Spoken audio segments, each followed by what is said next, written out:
कारगिल युद्ध के हीरो और परमवीर चक्र से सम्मानित कैप्टन विक्रम बत्रा को कौन नहीं जानता। कारगिल में अपने घायल सैनिकों की मदद करते समय उन्हें गोली लग गई थी और वे शहीद हो गए थे। पाकिस्तान ने धोखे से जब 1999 कारगिल के कई चोटियों पर कब्जा कर लिया था, भारतीय सेना ने उन चोटियों को कब्जा मुक्त कराने के लिए ऑपरेशन विजय शुरू किया। इस युद्ध में कैप्टन विक्रम बत्रा ने सबसे महत्वपूर्ण भूमिका निभाई।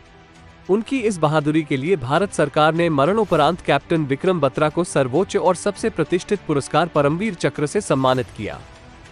पालनपुर निवासी शिक्षक GL बत्रा और कमलकांता बत्रा के घर 9 सितंबर 1974 को 2 जुड़वां बच्चों का जन्म हुआ।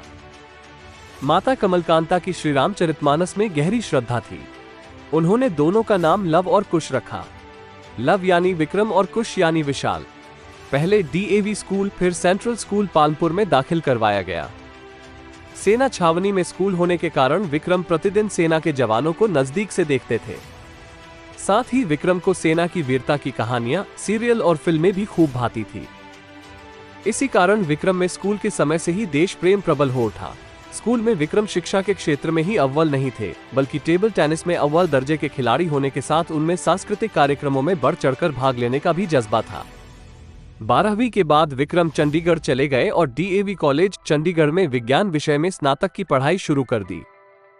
अपने कॉलेज के दिनों में captain Vikram Batra NCCA air wing में शामिल हो गए। यहां कैप्टन विक्रम बत्रा ने C सर्टिफिकेट के लिए क्वालिफाई किया और उन्हें NCC में कैप्टन का रैंक दिया गया। 1994 में उन्होंने NCC कैडेट के रूप में गणतंत्र दिवस परेड में भाग लिया था। 1995 में अपने कॉलेज के दौरान उन्हें एक शिपिंग कंपनी के साथ मर्चेंट नेवी के लिए चुना गया था, लेकिन उन्होंने अपना इरादा बदल दिया। 1995 में उन्होंने स्नातक की पढ़ाई पूरी करने के बाद अंग्रेजी में MA करने के लिए पंजाब विश्वविद्यालय चंडीगढ़ में दाखिला लिया।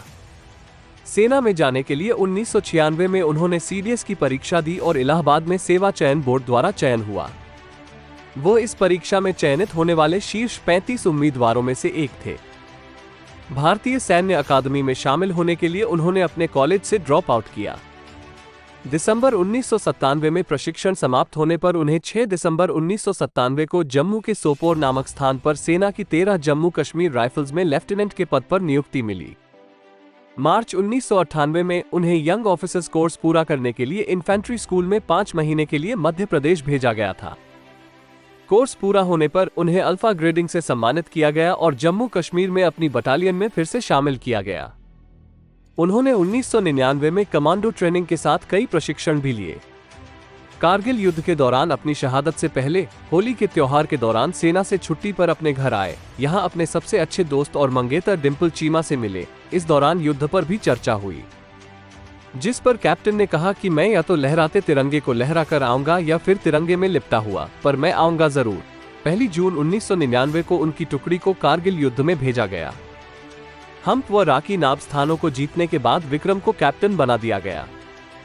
इसके बाद श्रीनगर लेह मार्ग के ठीक ऊपर सबसे महत्वपूर्ण 5140 चोटी को पाक सेना से मुक्त करवाने की जिम्मेदारी कैप्टन बत्रा की टुकड़ी को मिली। कैप्टन बत्रा अपनी कंपनी के साथ घूमकर पूर्व दिशा की ओर से इस क्षेत्र की तरफ बढ़े और बिना शत्रु को भनक लगे हुए नजदीक पहुंच गए। कैप्टन बत्रा अपने साथियों के साथ दुश्मन के ठिकानों पर सीधे आक्रमण कर दिया।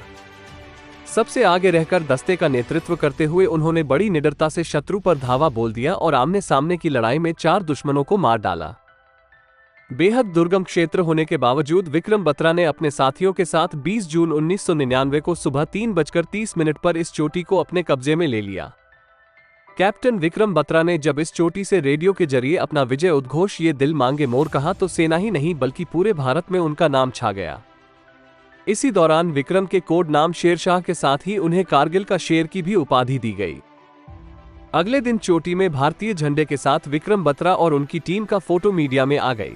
इसके बाद भारतीय सेना ने 7 जुलाई 1999 को 4875 चोटी को कब्जे में लेने के लिए अभियान शुरू किया।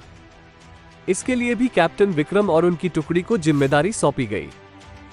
यह एक ऐसी मुश्किल जगह थी जहां दोनों ओर खड़ी ढलान थी और उसी एकमात्र रास्ते पर दुश्मनों ने नाकाबंदी कर रखी थी। इस अभियान को पूरा करने के लिए कैप्टन विक्रम बत्रा एक संकीर्ण पठार के पास से दुश्मन ठिकानों पर आक्रमण करने का निर्णय लिया। युद्ध के दौरान आमने सामने की भीषण लड़ाई में कैप्टन विक्रम बत्रा ने 5 दुश्मन सैनिकों को पॉइंट ब्लैंक रेंज में मार गिराया।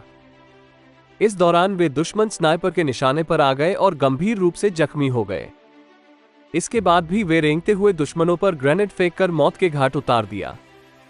इस युद्ध में उन्होंने सबसे आगे रहकर लगभग एक असंभव कार्य को पूरा कर दिखाया। उन्होंने जान की परवाह भी नहीं की और इस अभियान को दुश्मनों की भारी गोलीबारी में भी पूरा किया, लेकिन बुरी तरह घायल होने के कारण कैप्टन विक्रम बत्रा शहीद हो गए।